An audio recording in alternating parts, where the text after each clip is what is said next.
Nous y sommes presque.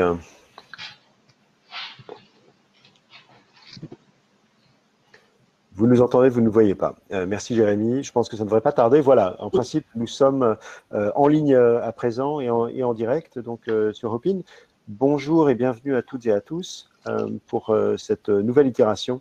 Je crois que j'ai fini de compter, mais on doit en être à la 25e rencontre donc, organisée dans le cadre de ces conférences quotidiennes.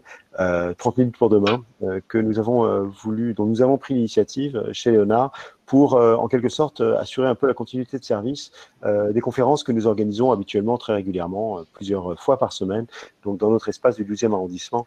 Voilà, des conférences qui portent toutes habituellement sur les futurs, disons, des marchés et des métiers de la construction, de la mobilité et de l'énergie, et que nous avons disons, transformé ces temps-ci, en invitant certains de nos partenaires à continuer d'intervenir sur des thématiques qui nous occupent tout au long de l'année, donc qui sont des thématiques de prospective et qui nous permettent d'examiner les transformations à venir donc des espaces urbains et de leurs métiers.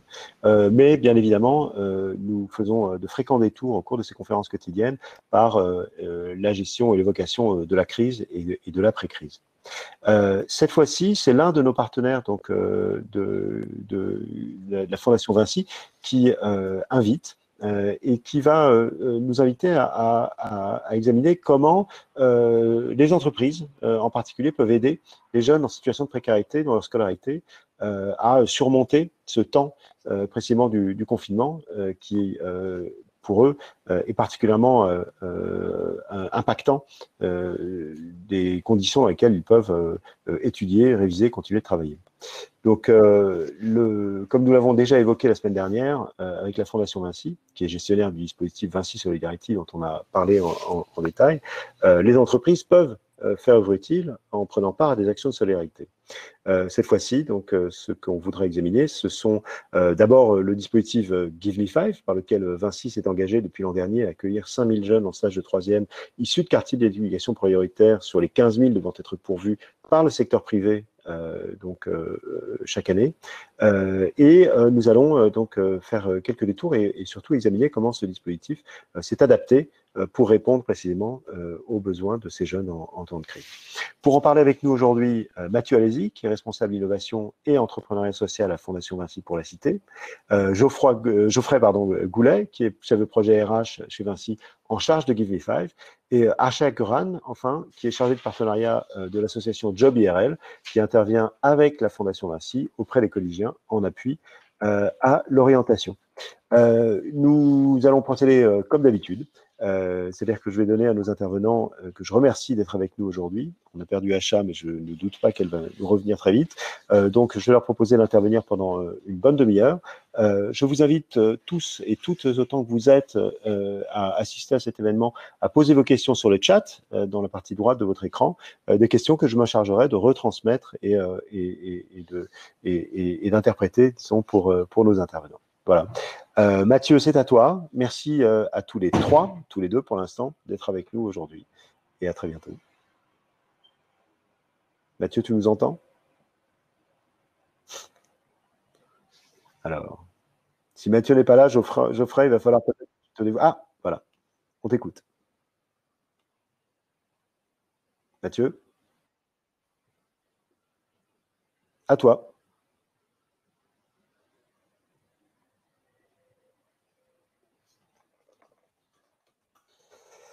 L'instant, il semble que Mathieu ait quelques petites difficultés. Si tu ne t'en sors pas, Mathieu, je t'invite à recharger la page sur laquelle tu te trouves. Mais nous, on ne t'entend pas.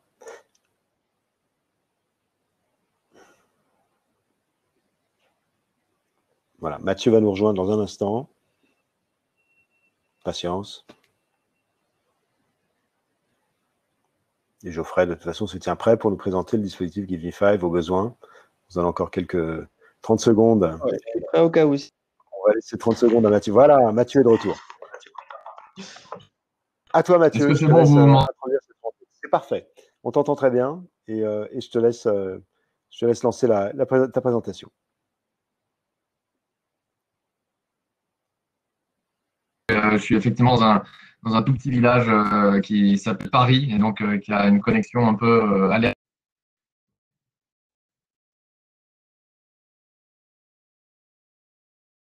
en général, la fondation, je ne vais pas revenir sur toutes les actions de la fondation ces temps-ci, mais du coup, on a lancé une grosse opération de soutien.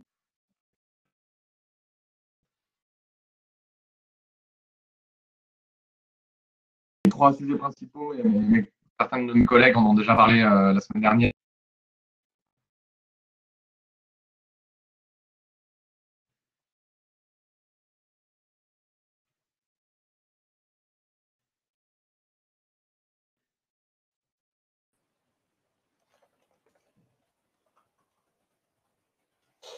Alors, Mathieu, on t'entend pas. Enfin, je ne sais pas si Geoffrey, tu arrives à avoir le stream de Mathieu. J'ai l'impression qu'on a quelques difficultés. Ce que je propose, c'est peut-être qu'on demande à Mathieu de se reconnecter pendant 5 minutes. Le temps peut-être que Geoffrey nous présente le dispositif Give Me Five qui a été lancé donc par Vinci au bénéfice des jeunes de troisième. Pendant ce temps-là, Mathieu va essayer une nouvelle connexion et on le voit et il va nous revenir dans un instant. Ça marche? Bah, moi, ça me va. On m'entend bien Allez, cette fois-ci ou pas? on C'est t'entend bon? très bien. C'est Eh parfait. ben, c'est parfait. Bonjour à tous.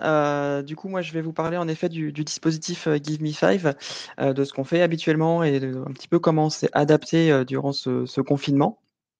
De base, Give Me Five, c'est un projet qui a été créé en 2018 avec pour objectif d'essayer de lutter contre les inégalités en ciblant notamment les jeunes issus des quartiers prioritaires. L'un des axes principaux de Give Me Five, c'est en effet, comme l'a dit Mathieu tout à l'heure, l'objectif d'accueillir chez nous 5000 collégiens issus des quartiers prioritaires par an, dans le cadre d'un stage de troisième revisité. Comme vous le savez, hein, les collégiens de troisième ont tous un stage d'une semaine à effectuer en entreprise.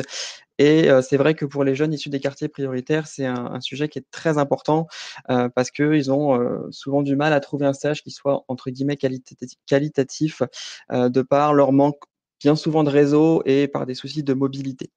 Donc on a conçu un programme de stage qui dure une semaine à chaque fois et dans lequel ils peuvent découvrir des métiers, des secteurs d'activité et participer à des ateliers ludiques.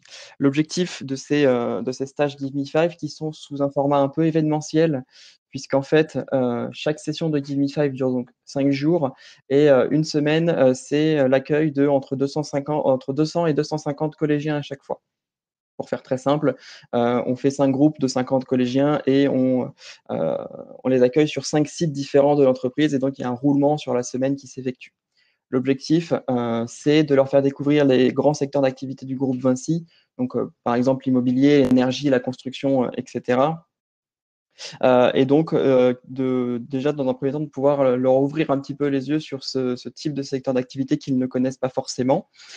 Et dans un second temps, de faire intervenir des collaborateurs pour qu'ils viennent témoigner sur leur métier, sur leur parcours, un petit peu pour que les collégiens puissent échanger avec eux sous un format table ronde pour créer un peu plus de proximité, pour que les jeunes aient une vision du monde professionnel qui soit la plus large possible. On essaye de faire intervenir des collaborateurs avec le plus de diversité possible en termes hiérarchiques, en termes aussi de parcours. L'objectif, c'est vraiment de montrer le plus de choses possibles aux collégiens. L'après-midi, en général, c'est plutôt consacré à des choses plus ludiques comme des visites de chantier. Et on a aussi des ateliers qui sont animés par des startups et des petites entreprises sur le thème des réseaux sociaux, sur le thème de la prise de parole en public et sur le thème de la gestion des outils numériques. Donc ça, c'est le format stage. Forcément, pour organiser ces sessions événementielles, on crée des partenariats avec les rectorats qui sont très importants. Et quand le confinement a pointé le bout de son nez, entre guillemets, on s'est tout de suite demandé ce qu'on pouvait faire pour ces collégiens, pour ces collèges avec qui on avait déjà travaillé. On a fait émerger plusieurs idées, dont 2 qui ont principalement été retenues. La première, c'était de faire un don de matériel. Alors l'objectif, c'était pas de dire on va donner tant de matériel à tel rectorat. L'idée, c'était vraiment de se baser sur les besoins des collèges qui ont participé à Give Me Five. Donc on s'est tourné vers les 3 rectorats avec lesquels on a un partenariat un peu plus actif que les autres, à savoir Créteil, Lille et Lyon. On a demandé aux collèges qui avaient participé à Give Me Five de nous faire remonter les besoins en matériel informatique, donc PC, tablette, mais aussi les collégiens qui avaient des soucis de connexion Wi-Fi, puisque ça peut aussi être le cas.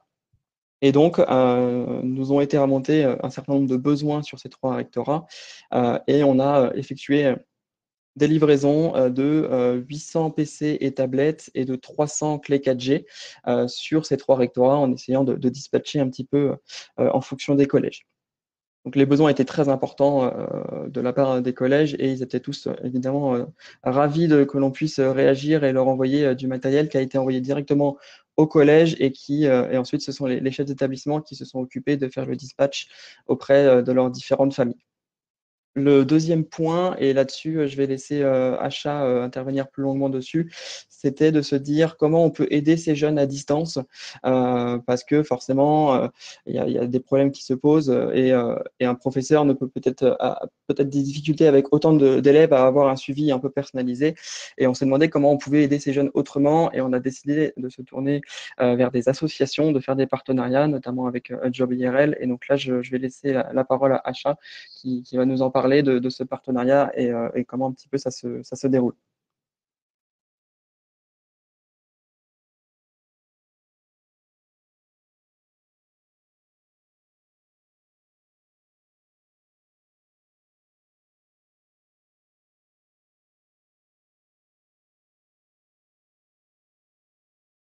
Acha, je t'arrête un instant. On ne t'entend pas, donc il faut que tu réactives ton micro de ton côté. Et en cas de souci, je te laisse également recharger la page. Ah, je crois qu'on t'entend. Là, normalement, ça devrait être bon. Oui. Bonjour à tous. Alors, moi, c'est Acha. Je suis chargée des partenariats chez Job IRL. Job IRL, c'est le premier réseau d'orientation qui connecte les 14-25 ans avec des professionnels de tout secteur via une plateforme qui est gratuite pour les jeunes.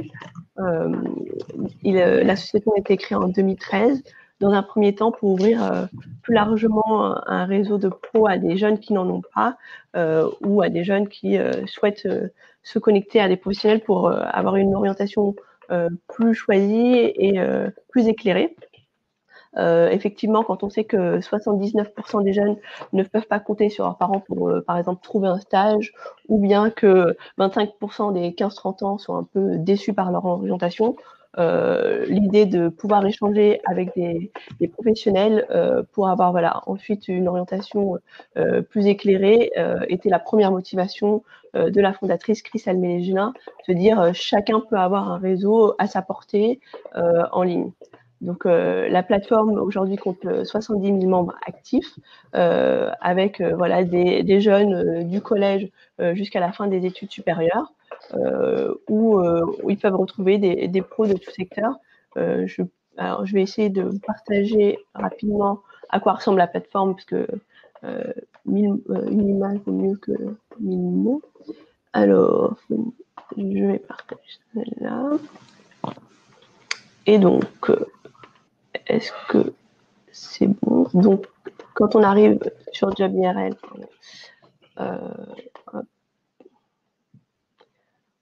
on peut entrer par différentes situations. Je suis perdue dans mon orientation, je cherche un stage, une alternance. Je suis enseignant pour accompagner les élèves, un stagiaire alternant. Plusieurs situations s'offrent à la personne qui vient rechercher de l'information sur l'orientation. Et donc après, on peut par exemple trouver un membre. Et dans le cadre, par exemple, de notre partenariat avec la Fondation Vinci, certains professionnels de Vinci se sont inscrits, comme Françoise, par exemple, à qui maintenant les jeunes peuvent poser des questions sur son métier et plus précisément sur l'action qu'on a menée, comme le disait Geoffrey, des actions à distance via la plateforme qui est totalement adaptée à ce genre de questions. Nous avons lancé le groupe Solidarité collégien que Françoise a rejoint. Et bien ce groupe, les jeunes peuvent poser des questions à des professionnels du groupe Vinci ou d'autres professionnels qui se sentent sensibles à la question des collégiens.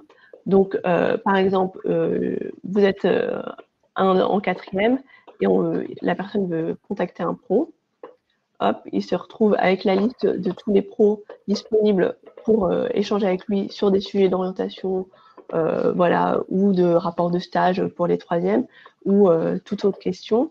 Il clique par exemple sur Mathieu tout le monde, mon exemple, et ensuite rapidement il peut envoyer un message avec des thématiques proposées et un corps de message qu'il peut écrire lui-même. Donc, ça encourage l'autonomie, notre plateforme. Chaque jeune peut avoir accès à ces pros qui, en temps normal, ne font pas partie de leur réseau. Ensuite, voilà, il y a quelques offres voilà, de stages de découverte pour les collégiens, encore une fois, des stages étudiants ou encore de l'alternance pour ceux qui recherchent de l'alternance. Donc voilà.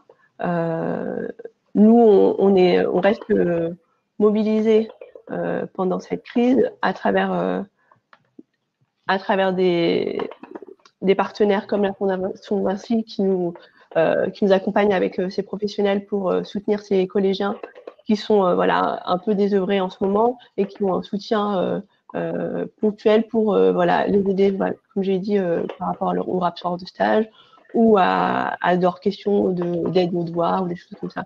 Donc, Job IRL, c'est assez complet. On a aussi un contenu disponible sur notre blog. Là, voilà, on a des dossiers spéciaux Parcoursup qui étaient il n'y a pas très longtemps, les métiers d'avenir, la réforme du lycée quand elle a eu lieu, les métiers des entreprises, qui est un sujet qui nous tient beaucoup à cœur aussi au niveau de l'association, qui est l'idée de pousser des jeunes filles vers des métiers auxquels elles ne pensent pas spontanément, dans le BTP pour parler de Vinci de nouveau, dans l'informatique, la logistique et l'informatique, plein d'autres métiers qui sont a priori peu ouverts aux filles et que nous, on aimerait pousser aux yeux des lycéennes, collégiennes et étudiants. Voilà, c'est à peu près globalement l'action que mène Job IRL et plus spécifiquement par rapport aux collégiens, ce qu'on fait avec la Fondation Vinci. Donc, je laisse la place à Mathieu qui va vous présenter la Fondation Vinci et leur action en général. Bon, merci beaucoup, Acha. J'espère que là, c'est bon, tout le monde m'entend. C'est bon? Ok, très bien. Bon, désolé pour les soucis techniques.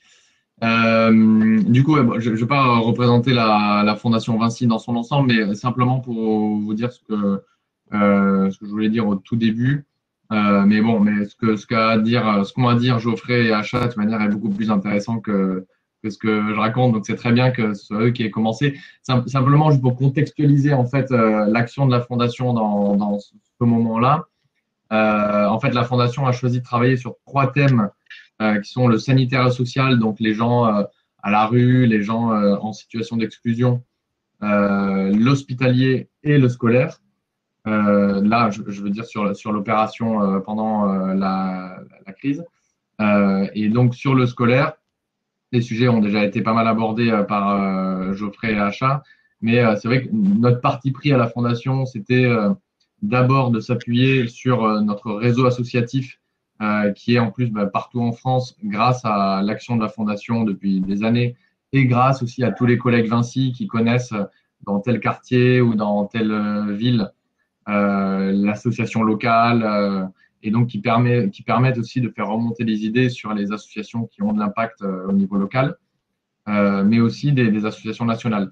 Tout ça avec un objectif de ne pas réinventer l'eau chaude et de s'appuyer sur des gens qui connaissent ces sujets-là, surtout sur le scolaire où c'est forcément un sujet beaucoup plus délicat, puisque il y a l'éducation nationale, on parle de jeunes et de jeunes mineurs. Donc, voilà, il y a des sujets vraiment où on a mis le plus de délicatesse et de prudence possible. Et c'est vrai qu'en période de crise, du coup, c'est des choses sur lesquelles on est très attentif. Sur le scolaire, pour vous donner quelques exemples généraux de ce qu'on a pu faire en plus de ce qu'a décrit Geoffrey sur Gimme5. C'est clair que Gimme5, c'est quand même c'était le cœur de notre action, étant donné que c'est un programme Vinci partout en France. Et du coup, on a pu faire ça à large échelle avec en plus l'éducation nationale et les rectorats en partenariat. Donc là, on avait une belle cohérence d'ensemble. Mais plus globalement, on a aussi soutenu des associations qui travaillent sur le mentorat, le tutorat, notamment avec le collectif mentorat, d'ailleurs, comme son nom l'indique, et qui regroupe les principales associations de ce secteur-là, mais aussi des associations au niveau local, dans des quartiers, vraiment au niveau très local, sur du financement d'outils informatiques. du financement, de soutien pédagogique. Si je vous donne quelques exemples pour illustrer, en plus du coup de ce que Acha vient de dire par rapport à Job IRL, mais je pense à une association comme Remue Ménage en Gironde, qui fait des stages qui est en train de préparer des stages de remise à niveau pour le post-confinement, donc pour que les élèves qui n'ont pas la chance d'avoir une famille qui est en capacité de les aider à fond puissent se remettre à niveau après le confinement. Une autre association dans les Bouches-du-Rhône qui s'appelle Mom Sud, qui fait de l'aide pédagogique par téléphone. Donc voilà, toutes ces associations-là sont des associations, et évidemment j'en passe des dizaines d'autres, sont des associations que nous avons soutenues et que nous connaissions déjà avant pour la plupart.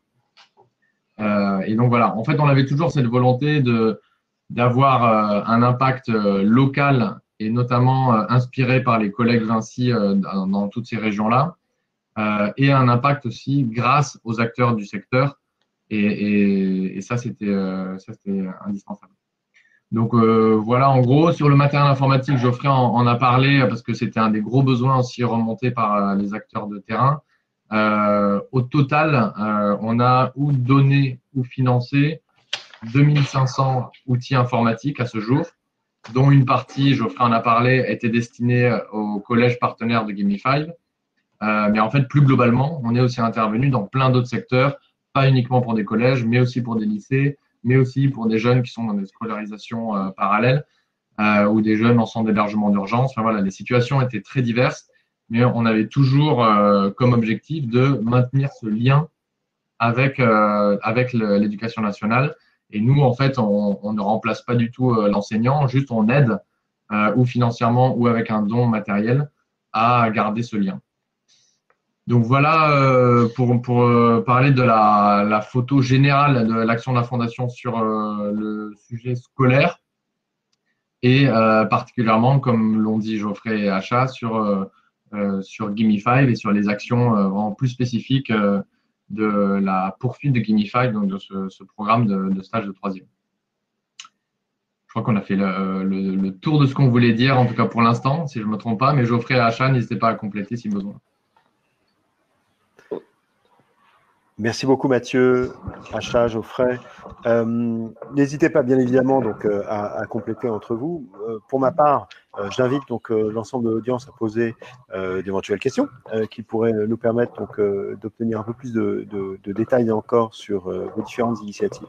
Je vais lancer les choses peut-être avec une question qui s'adresse à Geoffrey par ordre d'intervention.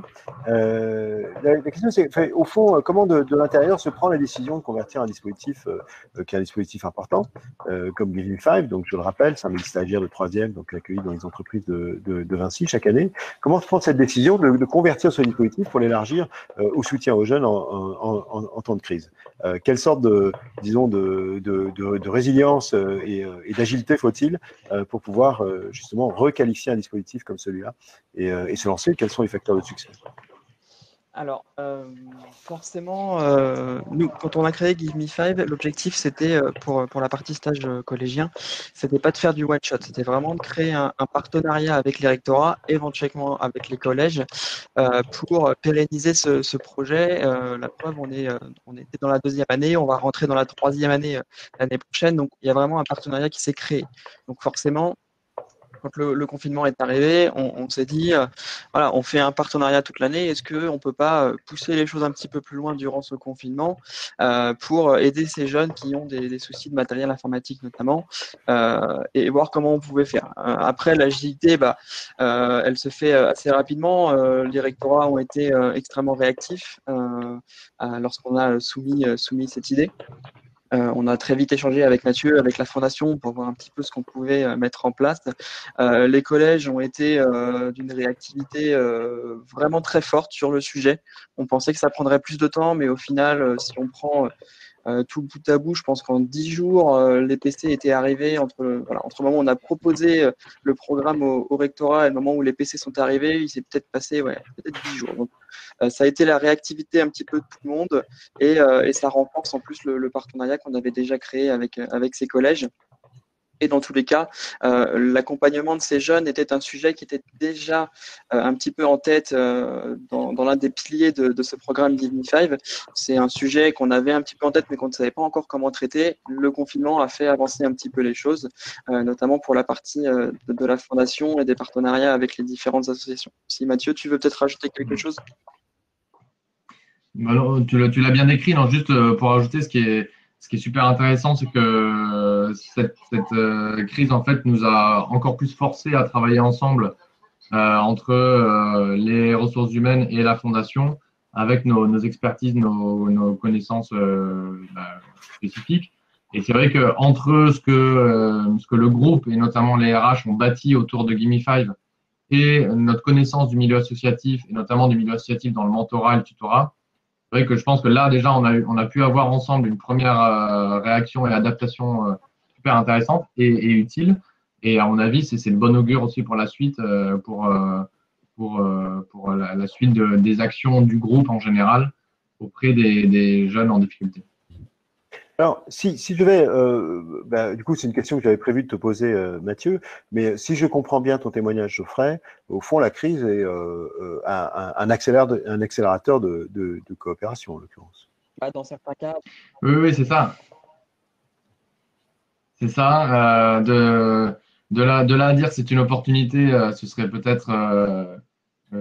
C'est mal choisi pour prendre une idée, oui. Mais oui, c'est sûr que, en tout cas, la crise nous a vraiment mis sous le nez l'urgence de travailler ensemble pour faire en sorte que Give Me Five soit le plus agile et le plus impactant possible. Aujourd'hui, c'est déjà, même avant la crise, c'était déjà un franc succès.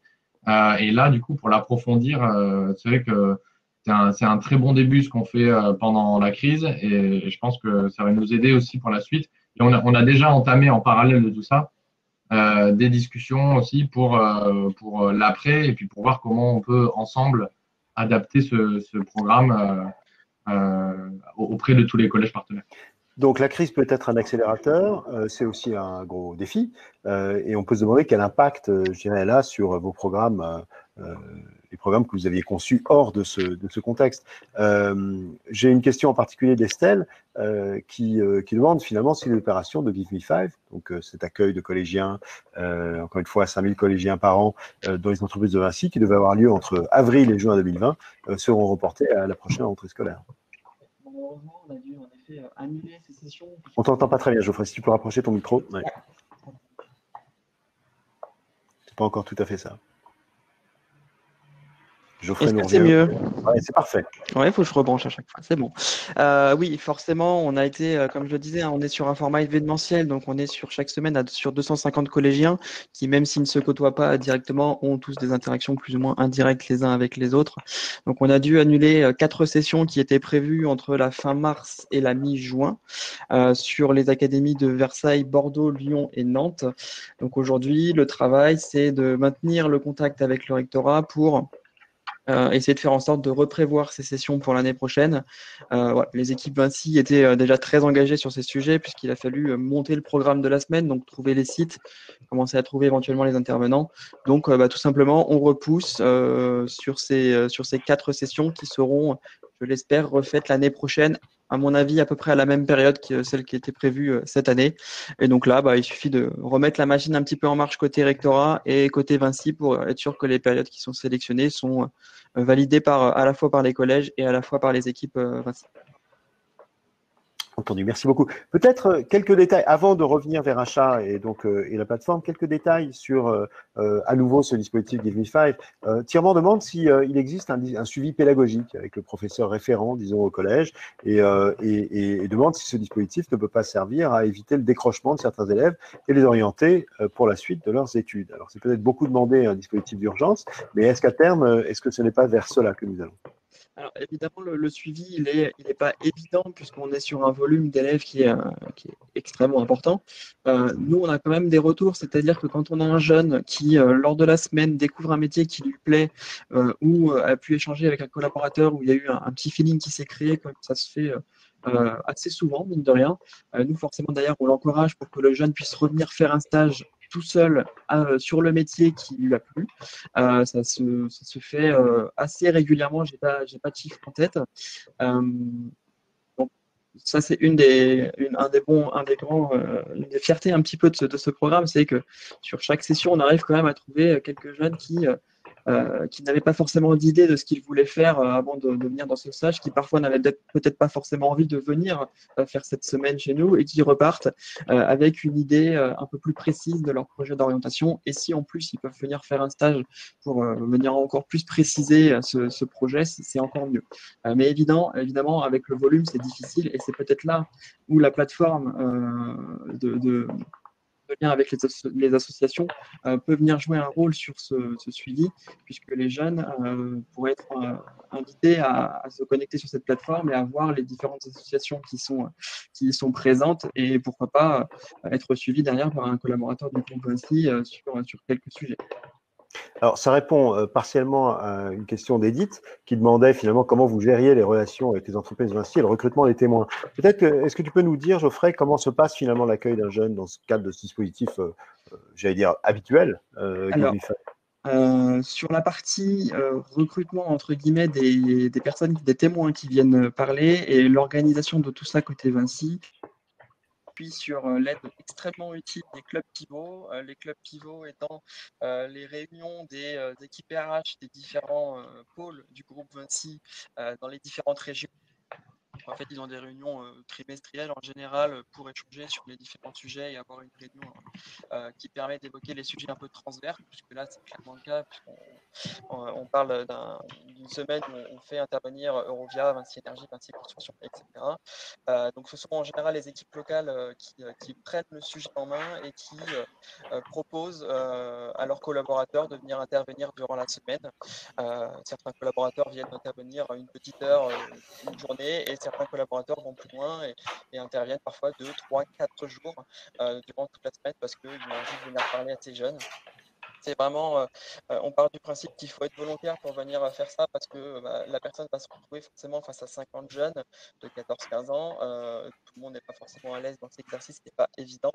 Et si on a quelqu'un qui est mis là de force, ça se verra et ce ne sera pas agréable pour personne. Donc c'est vraiment du volontariat et ce qu'on voit en général, c'est qu'on n'a vraiment aucun mal à trouver des personnes pour venir parler. Il faut savoir qu'on est en général par journée et par pôle, on a un chiffre entre 3 et 10 personnes qui viennent parler chaque matin pour présenter le pôle et le métier. Sur la semaine, ça concerne une cinquantaine de collaborateurs tout de même qui viennent prendre de leur temps pour intervenir devant les collégiens. Entendu. Merci, c'est intéressant. Alors peut-être une question maintenant pour Acha et pour Lumoric. Donc, Jobirel, au fond, on voudrait savoir combien de jeunes sont pris en charge et au fond, comment ils sont orientés et qui les oriente en particulier vers cette plateforme? Qui fait le premier pas en quelque sorte? Est-ce que c'est justement vos partenaires d'entreprise? Comment est-ce que vous faites en sorte précisément que ces jeunes viennent à la rencontre de cette plateforme, ce qui est déjà une première, cette plateforme, ce réseau pour ceux qui n'en ont pas est un facilitateur, mais encore faut-il pouvoir en avoir conscience de son existence et aller au contact. Acha, tu nous entends? Bon, on a perdu Acha. Alors, peut-être une question collective qui revient donc sur la question sur l'école en particulier, une question d'Anne-Flore, qui nous demande qui souligne que de la même manière que le télétravail va forcer à changer les habitudes en entreprise, est-ce qu'il vous a semblé, de votre expérience, et notamment fort de cette expérience finalement d'accompagnement et de mentorat, est-ce qu'il vous a semblé que le confinement et les dispositions qui ont été prises par les établissements vont changer durablement les modes d'apprentissage? Et là, ce serait probablement intéressant d'entendre Geoffrey en particulier. Alors, j'ai un peu échangé, c'est vrai, avec les chefs d'établissement. C'est une des forces de Gignify, c'est de pouvoir mettre vraiment le pied dans ce monde de l'éducation nationale par les rectorats, par les chefs d'établissement, parfois même par les professeurs directement. On sent qu'ils sont très touchés par ce confinement. Maintenant, moi, tous les échanges que j'ai pu avoir avec les chefs d'établissement, ils ont tous vraiment mis en avant le fait que le professeur est vraiment été très impliqués durant ce confinement pour changer justement, comme la question posée, leur méthode un petit peu d'enseignement et maintenir un minimum lien avec leurs collégiens. Je pense que, alors je ne sais pas si ça aura des impacts derrière, mais ça peut peut-être encourager de nouvelles pratiques en effet, et nous de pouvoir aussi les aider à distance comme on le fait via les associations. Ça montre que, après on n'a pas forcément de résultats pour l'instant, je sais, Mathieu pourra peut-être préciser quelques points là-dessus, mais je pense qu'en effet ça pousse un petit peu tout le monde à changer son mode de fonctionnement, son mode de travail, et à voir que, mine de rien, ça peut aussi fonctionner comme ça, même si ça ne remplacera, à mon avis, jamais un cours avec un professeur en direct. Mathieu, Très vite, enfin, si tu me passes la balle, Geoffrey, ouais, très difficile de dire vraiment comment ça va évoluer. Ce qui est sûr, c'est que tous les, ce qu'ils appellent les ENT dans l'éducation nationale, je pense qu'on fonctionnait à fond ces temps-ci et vont probablement inspirer la suite, ça c'est probable. Après, il reste des sujets de fracture numérique, c'est-à-dire que certaines familles ou certains jeunes n'ont toujours pas les bons outils pour avoir accès à ces ENT. Et là, on parlait en temps normal. Donc là, en période de crise, avec un accès plus compliqué au magasin, à tout ça, enfin, c'est encore plus difficile. Mais après, voilà, l'impact à plus long terme de cette crise, très difficile à dire. Sur l'évolution vraiment de la pédagogie et de ce télétravail scolaire. Merci. Alors peut-être juste, ça n'appelle pas vraiment de réponse, mais un commentaire de ma part qui voit aussi des initiatives se multiplier, donc y compris à l'école et même au primaire et en particulier en secondaire où les enseignants ils sont vivement encouragés. Les difficultés que nous avons pu tous rencontrer, nous autres, j'allais dire adultes, professionnels au sein des entreprises, pour nous organiser dans les premiers temps, en tout cas en vidéoconférence, suggèrent peut-être qu'il n'y a aucune raison que ce soit beaucoup plus simple à l'école et que peut-être qu'il y a-t-il finalement des espaces d'échange d'expérience et de retour d'expérience qui peuvent être croisés dans ce domaine. Alors je vois qu'Acha a disparu à nouveau de mon écran, c'est dommage parce que c'était le moment de lui reposer cette question. Oui. Excuse-moi Mathieu, peut-être que je peux répondre à sa place par rapport à la question que tu avais posée sur donc, combien la de jeunes plateforme sont pris en charge aujourd'hui par la plateforme et surtout qui les oriente vers cette plateforme? Ce réseau de ceux qui n'en ont pas, c'est évidemment une belle opportunité, mais encore faut-il effectivement être câblé, fléché et découvrir donc ce dispositif et bien comprendre tout ce qu'il peut vous apporter. Oui, alors le fonctionnement précis, en fait, c'est que, comme je disais au début, c'est quand même un sujet délicat où on ne s'amuse pas à contacter directement comme ça les jeunes et on n'a pas de base de données de contact et tout. Donc, tout passe par les rectorats, puis par les directeurs d'établissement, puis par les enseignants, à qui, du coup, on a communiqué à la fois nos propositions de dons d'outils informatiques, ça, Geoffrey en a bien parlé, et à la fois cette plateforme Job IRL qui permet aux jeunes qui le souhaitent d'aller se renseigner et d'aller profiter de liens ou d'accompagnement de la part de salariés, et notamment de salariés Vinci en l'occurrence. Donc en fait, c'était plutôt ça le fonctionnement. Ensuite, quand ça arrive jusqu'aux jeunes, après ces différentes étapes, là, les jeunes qui sont motivés s'inscrivent et commencent à échanger sur la plateforme.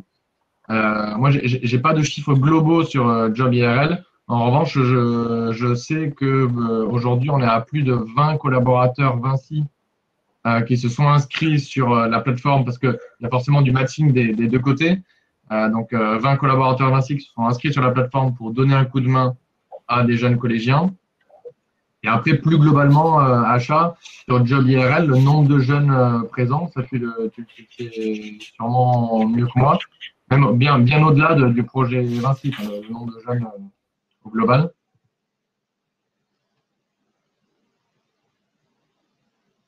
Alors, pour compléter ce que vient de dire Mathieu, oui, il y a du matching à faire avec tous les pros qui sont engagés du côté de Vinci. On a lancé un appel à tous nos collégiens qui sont sur la plateforme et pour leur demander quels étaient leurs besoins parce que ok, on a des pros qui sont volontaires, qui ont envie d'aider, mais en face, les jeunes ont des réels besoins qu'on a essayé de sonder. On a eu voilà, quelques réponses sur des questions métiers, des réponses sur j'ai besoin d'aide sur mon rapport de stage, quelques réponses sur voilà, de l'aide aux devoirs.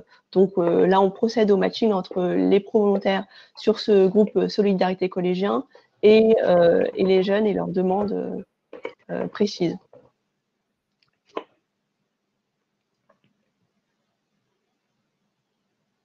À mon tour d'avoir des difficultés de micro. Merci pour ces nouvelles. Écoutez, je pense qu'on a fait le tour des principales questions qui ont été évoquées donc, sur le chat. Ah si, peut-être encore une dernière question de Tirman qui revient un peu sur la question du recrutement et de comment finalement on channel les jeunes vers ces dispositifs d'aide. Tirman qui demandait quel lien existait avec les missions locales. Et je pense que c'est particulièrement pertinent pour le recrutement de 555, à moins qu'il ne s'agisse d'un public qui n'est pas couvert par les missions locales. Je sais pas, Geoffrey peut-être peut nous répondre, et puis Mathieu peut-être sur les coopérations avec les missions locales. Geoffrey, on t'entend pas assez. Désolé. Il faudra que tu refasses la manip avec ton micro. C'est bon? C'est parfait. C'est magnifique. Sur la partie stage, on intervient très peu avec les missions locales puisque nous, on passe vraiment directement par le rectorat et les collèges. Je sais que les missions locales, par contre, sont plus sollicitées sur un autre volet du programme Give Me 5 qui concerne l'insertion des jeunes, qui sont les projets STEP. Je suis pas le mieux placé pour en parler, mais si jamais ça intéresse, je peux éventuellement détailler ce point. Mais sinon, Mathieu, je te laisse la main pour savoir. En fait, déjà, faut rappeler que les missions locales sont des dispositifs pour les jeunes de 16 à 25 ans. Et donc, effectivement, Mathieu, c'est des dispositifs qui aident à l'insertion de ces jeunes, à pallier quelques difficultés sociales ou familiales pour ces jeunes. Mais là, c'est vrai que notre cible, c'était plutôt les collégiens, donc pour la plupart quand même, qui sont plus jeunes que 16 ans. Donc non, c'est plutôt des dispositifs parallèles, il me semble. Nous, en fait, on est plutôt en lien avec les associations de mentorat, avec les rectorats, comme l'a bien dit Geoffrey. Et c'est tout. Après, les missions locales travaillent vraiment plutôt avec d'autres types de publics et plutôt des publics plus âgés. Ce qui ne veut pas dire que certaines organisations ou initiatives de Vinci, comme Vie par exemple, j'imagine, sont peut-être donc des partenaires des missions locales. Je vois que d'autres questions arrivent, donc je me permets de vous garder encore un tout petit peu. Edith qui demande comment les jeunes finalement ont réagi à cet appel que vous avez lancé pour connaître leurs besoins.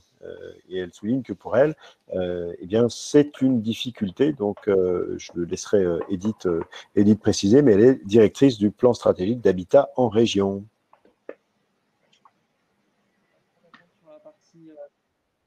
Peut-être achat sur comment les jeunes réagissent sur la plateforme. Est-ce qu'il faut vraiment par rapport aux beaucoup les motiver place, pour venir alors, nous, on a lancé, je disais, un formulaire pour leur demander concrètement leurs besoins. Et donc, on a eu quelques réponses pour l'instant qu'on va matcher avec les pros qui sont prêts à aider. Après, j'ai pas eu toutes les questions. Peut-être qu'il y a un début de question.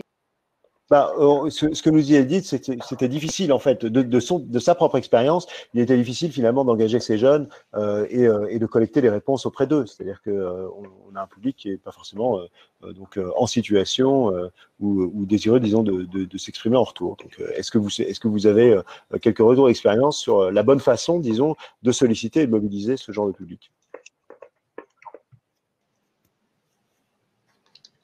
Pour les jeunes qui ont un peu de mal à échanger avec les pros, on les accompagne. Alors, via la plateforme, il y a des messages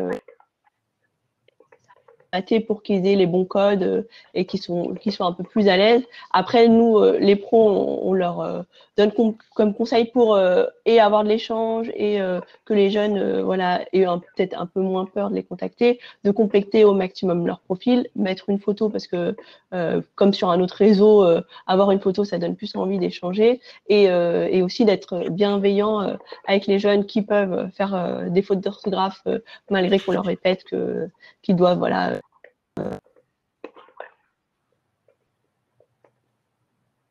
d'un jeune, c'est aussi parfois d'oublier de répondre, d'oublier de remercier. Et ça aussi, on s'efforce de leur dire pour qu'il y ait, voilà,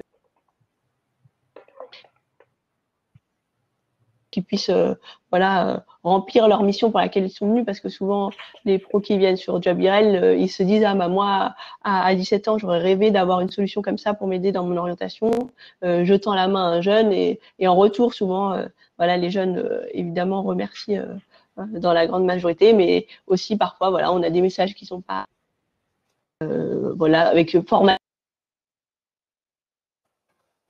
qui n'ont pas forcément de retour vis-à-vis des pros. Entendu. Merci beaucoup, Acha. Ce que je vous propose, c'est dans la mesure où nous avons épuisé les questions, c'est de nous en tenir là, ou presque, puisque vous avez rendez-vous maintenant sur, et je vous invite vraiment à faire cette expérience, allez cliquer sur l'onglet Networking qui se trouve à gauche de votre écran. Vous pourrez y retrouver d'autres membres de l'audience, de l'assistance, avec lesquels échanger donc quelques retours d'expérience, pourquoi pas, comme celui-ci, mais aussi des contacts et des opportunités donc de nouer d'autres partenariats. Mathieu, Geoffrey, Acha, merci à tous les trois de nous avoir rejoints aujourd'hui. Je pense que, j'espère que vous serez en mesure, donc vous aussi, de rejoindre cet onglet networking pour pouvoir répondre aux questions donc des membres de l'audience qui voudraient s'y connecter. Nous avons rendez-vous à nouveau demain, donc puisque ce cycle, je le disais, est un cycle de conférences quotidien. On parlera demain avec Chloé Voisin-Bormuth, qui est directrice des études et de la recherche de la Fabrique de la Cité, un autre des partenaires de Léonard, de l'espace public, comme clé du confinement, mais également du déconfinement. On espère vous y retrouver nombreux. Merci encore à tous, Mathieu, Acha, Geoffrey, et à bientôt. Merci. À bientôt. Au revoir.